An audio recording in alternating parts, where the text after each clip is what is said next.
Prince Rogers Nelson, a.k.a. Prince.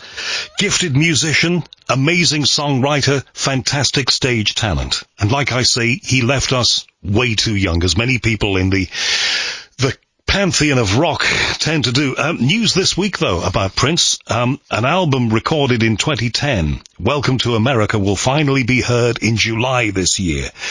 This is, as it appeared on the wire services, the late Funk Stars estate has partnered with Sony, the label, Legacy Recordings, to release the archive material, one entry in a vast archive of unreleased recordings. You know, most musicians who leave us have a lot of back catalogue material and a lot of archive recordings and different versions of songs that you've never heard. But Prince had an astonishing, in his own building, because he had his own studio, an astonishing amount of material. Apparently the title track has been released already, they call it a loping spacey funk song with spoken word lyrics. Let's talk about this man. Let's talk about that material now with the DreZone, DJ and Prince superfan. Thank you very much for coming on. Good evening. Thanks for having me. How you doing? Do I call you the DreZone? Dre's fine. The DreZone's my stage name. Okay, Dre. Well, like I say, thank you for doing this. I mean, look, I don't think I've over-egged it at all. This man was remarkable, wasn't he? Oh, absolutely. Very prolific and very dedicated from a young age, even from the first album. He, they say he played 27 different instruments, but to be honest with you, he backed it up. You know, whether it be a short stint in one concert or another, on a majority of his albums, in fact, a lot of his albums, he played pretty much all his own instruments and was pretty much recognized as a guitarist, bass player, even a drummer and a keyboard player. And in fact, piano was his first instrument anyway. So, yeah, to say that, you know, he was prolific would be an understatement, I'd say.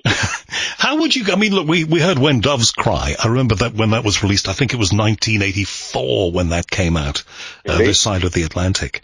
And I remember that debuting on, I remember hearing that on Casey Kasem's chart program. And he said, going up the chart this week, we have this song from Prince, When Doves Cry. And I just think that sounds amazing. He was such an innovator. Oh, absolutely. Well, When Doves Cry was quite innovative for its time because it was the song had no bass line, which was pretty much unheard of at that time. Apparently, there's a version that's been going around with a bass line, and in the studio, he was wondering whether to take it out or not. And I believe it may have been Susan Rogers. I'm not too sure, but the story goes, it may be Sheila. Yeah, I don't remember which one exactly, but he said, you know, why can't I just have it without the bass line? And someone said, well, why don't you? And he took out the bass line, and the rest is history. And it's the vocal that carries that song. There's a little bit of drum, isn't there? Just rolling at the beginning. Dum, dum, dum, dum. Well, that's another thing. I mean, if there was a machine that was pretty much recognized, reflective of Prince and, you know, referential of Prince, as it were, it would definitely be the LM1 Linn drum machine. Well, Linn machine, I should say, which he used on a lot of albums from 1999 onwards. It was like the first drum computer. And, I mean, it's been used by people like the Human League. Michael Jackson used it on some of his early demos for Thriller. But it's very much recognized as the Prince sound. Very dead drum sound. Look, this archive, again, I wasn't able to really describe it adequately, but when Prince sadly died, they said in that building, and they pointed at his building with his studio, there is a remarkable, huge, massive collection of unreleased material. And the big question back then in 2016 was, when is this coming out, and how much of it is going to come out, wasn't it? Well, I've been reading various reports over the years. In fact, I read an article today that said that it's rumored to have at least 8,000 unreleased songs, alternate takes, demos, and songs including stuff like Welcome to America that just didn't see the light of day until recent times. So what about this new album? What do you know about it? Well, it was recorded around 2010, and he actually had an album called 2010 to be precise, which was given away with British tabloids and I think a Scottish newspaper as well. So he must have been, can you imagine, he must have been recording two albums at the same time, which is not unsurprising because he's done that in the past, but I digress.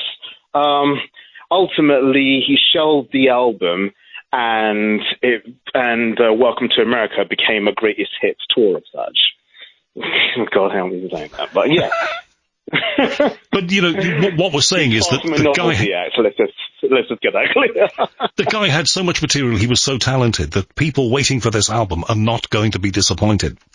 Absolutely not. Absolutely not. It's quite relevant. Even Welcome to America, it's pretty much ahead of its time. It talks about corruption in the government. It actually makes references to people using vanity, or families using vanity to get across to the public and become influencers in a very infamous manner.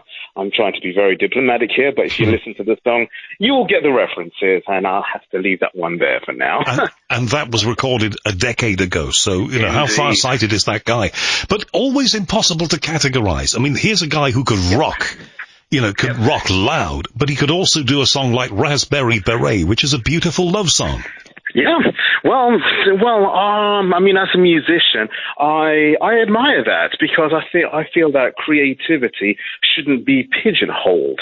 I think that creativity is an expression of oneself, and therefore, if people like it, then all the more for it. But to put it into a box, as it were, would almost be prohibitive.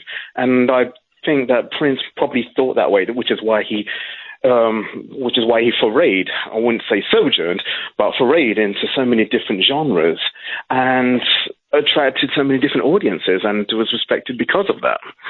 Did you see him live? About eight or nine times, yes. Wow. Yeah. What was the best? Well, that's a question on its own, because he's so dynamic. Every single concert is different every single time, so it's a new experience every time. Sometimes sometimes you might see a comedian, or you'll see someone, and you pretty much know what's coming next, what hook is coming next, how they're going to play that. With Prince, with the exception of maybe Purple Rain, but even then, there's times when he's tweaked solos and stuff. Very, very rare, but it's dynamic. You never know what's coming next, but you love what comes next. And when you say the song titles, Dre, I hear them. I'm like, Purple Rain, Purple Rain. Hey, listen, we've got to park it there, but it's great to speak to a real fan. I can tell that you are so into this man's music, and I can tell that you're excited about this new release that's coming out. So thanks very much for doing this with us. And you can go back to your, I think you were on a Zoom party before you came on here, so you can go back to it now. Yeah. Dre, thank you. That's the DreZone, DJ and Prince superfan.